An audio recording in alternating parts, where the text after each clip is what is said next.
Assalamualaikum warahmatullahi wabarakatuh. Halo semuanya, perkenalkan nama saya Devi Sartika Agustin dari kelas 11 MIPA 1. Di sini saya akan presentasi bagian dari dominasi pemerintahan kolonial Belanda. Salah satu isi konvensi London adalah Indonesia dikembalikan kepada Belanda.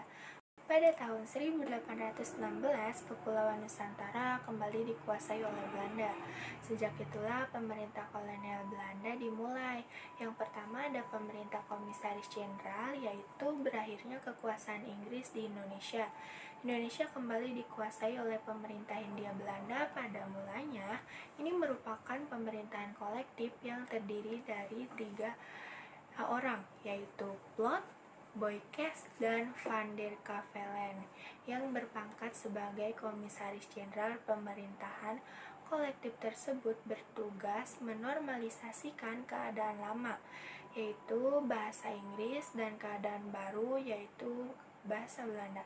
Pada tahun 1819, kepala pemerintahan mulai dipegang oleh seorang gubernur jenderal, yaitu Van der Kavelen pada tahun 1816 sampai 1824. Langkah yang dilakukan oleh komisaris jenderal dalam menjalankan pemerintahannya adalah yang pertama, ada sistem presiden tetap dipertahankan, dan yang kedua ada di bidang hukum, yaitu sistem juri dihapuskan.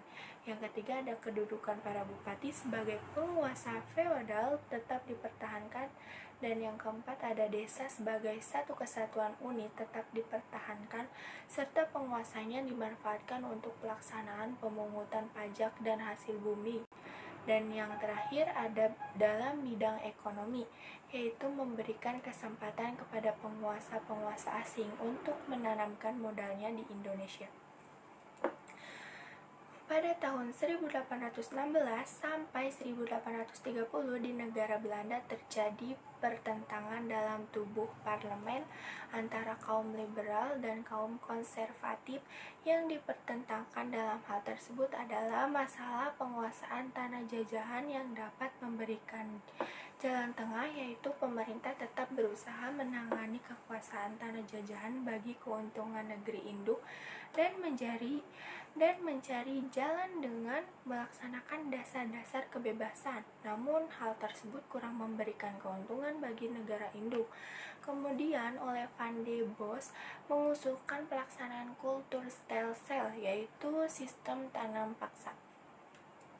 Sistem tanam paksa yaitu disebut juga kulturstelsel, yang artinya sistem tanaman. Terjemahnya dari dalam bahasa Inggris adalah kultur sistem atau cultivation system. Lebih tepat lagi diterjemahkan menjadi kulturstelsel. Sebenarnya adalah kewajiban rakyat, yaitu rakyat Jawa untuk menanam tanaman ekspor yang laku dijual di Eropa.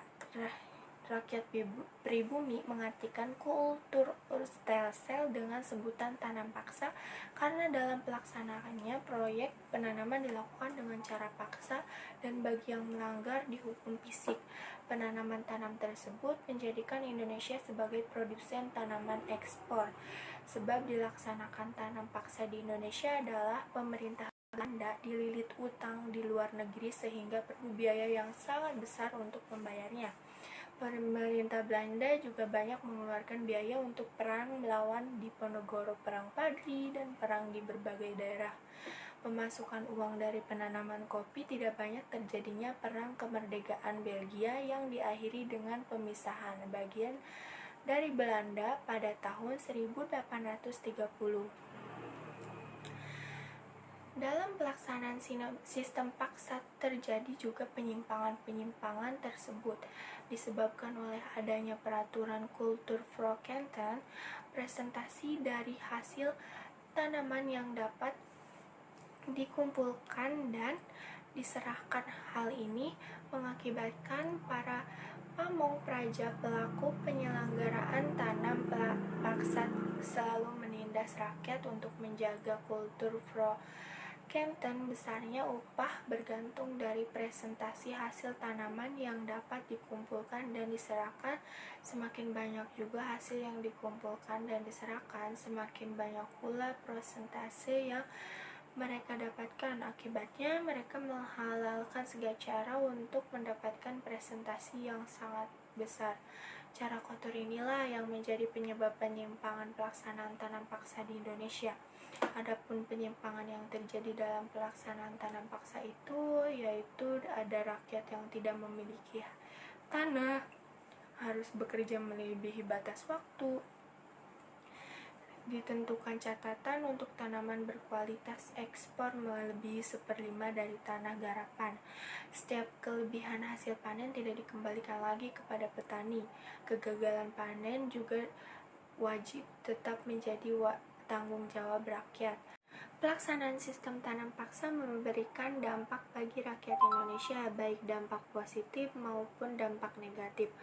Dampak positifnya yaitu rakyat Indonesia bisa mengenal teknik tanaman jenis-jenis baru, dan rakyat Indonesia mulai mengenal tanaman dagang yang berorientasi ekspor. Tetapi juga ada dampak negatifnya. Dampak negatif yaitu kemiskinan serta penderitaan fisik yang berkepanjangan, beban pajak yang berat, pertanian khususnya padi mengalami banyak kegagalan, dan banyak kematian akibat kelaparan, sehingga penduduk Indonesia turun.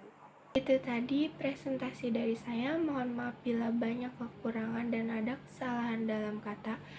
Terima kasih. Wassalamualaikum warahmatullahi wabarakatuh.